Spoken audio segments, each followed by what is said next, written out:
Hello बच्चों, प्रश्नावली 6.3 का छठा सवाल है। आकृति 6.37 में यदि त्रिभुज ए बी ई यानी ये त्रिभुज ऐसे ऐसे ये त्रिभुज है ना, त्रिभुज ए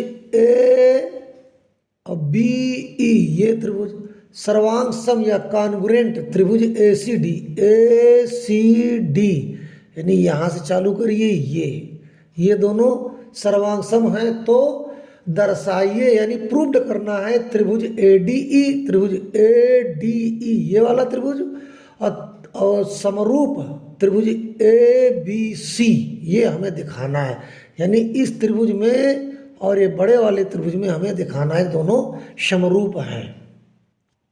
तो देखिए बच्चों, हाल में लिखेंगे दिया है त्रिभुज ए बी ई समरूप त्रिभुज ए सी डी है ना। देखिए त्रिभुज ये ए बी ई ये त्रिभुज और समरूप किसके त्रिभुज ए सी डी इस त्रिभुज के ये दिया है, जो दिया है वो हम यहाँ लिखेंगे।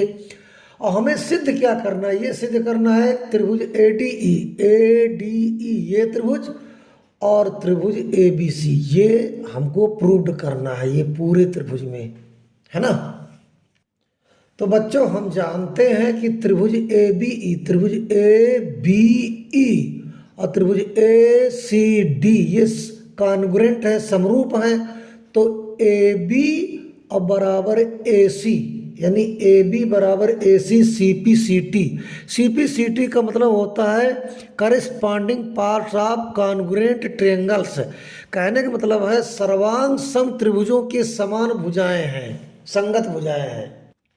ये जो आपका ए बी और ए सी ये दोनों इसलिए बराबर हैं क्योंकि ये दोनों भुजाएं जो है त्रिभुज ए बी ई और ए सी डी के ये पार्ट हैं, ये हिस्से हैं, ये भुजाएं हैं। इसलिए सी पी सी टी हमने इसलिए लिखा यानी corresponding parts of congruent triangles या संगत भुजाएं समान हैं और यहाँ पर संगत कोण भी समान होंगे, या तो हम लिखेंगे सर्वांग सम त्रिभुजों के संगत भुजाएं हैं ये, इसलिए दोनों ये बराबर हैं।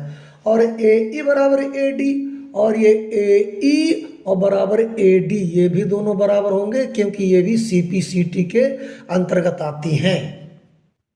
क्योंकि ए बी ई त्रिभुज और ए सी डी त्रिभुज कॉन्ग्रुएंट हैं यानी सर्वांग सम हैं, और दोनों अगर सर्वांग सम हैं तो इनके जो पार्ट्स हैं, जो इनकी भुजाएं हैं, ये दोनों भुजाएं और ये भुजा दोनों बराबर होंगे, सी पी सी टी के अंतर्गत आएंगे। इसलिए हमारा एक समीकरण बन गया ए बी बटे ए डी यानी ए बी बटे ए डी। अब इसके बाद बराबर क्या होगा ए सी और बटे ए ई ये हमारा जो है थेल्स का प्रमेय यहाँ लगेगा। समीकरण नंबर 1 हो गया। अब देखिए त्रिभुज ए डी ई और त्रिभुज ए बी सी में ये एंगल ए दोनों कॉमन है, तो हम लिखेंगे कोण डी ए ई और बराबर कोण बी ए सी, क्योंकि ये उभयनिष्ठ है, कॉमन है, तो हम लिखेंगे कोण डी ए ई बराबर कोण बी ए सी।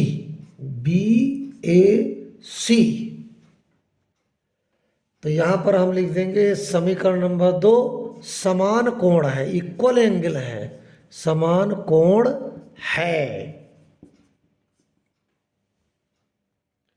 तो समीकरण 1 में हमने यहाँ पर प्रमेय लगाया और समीकरण 2 में एंगल को बराबर दिखाया, तो हम यहाँ पर लिख देंगे त्रिभुज ए डी ई समरूप और त्रिभुज ए सी डी। तो यहाँ पर 2 साइडों को दिखाया, एक एंगल दिखाया, तो यहाँ पर हो जाएगा यस ए एस। हम लिखेंगे कोण, हम लिखेंगे त्रिभुज ए डी ई और समरूप त्रिभुज A C D yes A S यानी एक साइड एंगल साइड समरूपता कसौटी, इसलिए यहाँ पर ये सिद्ध हुआ। हम लिख देंगे प्रूव्ड हुआ, सिद्ध हुआ। धन्यवाद बच्चों।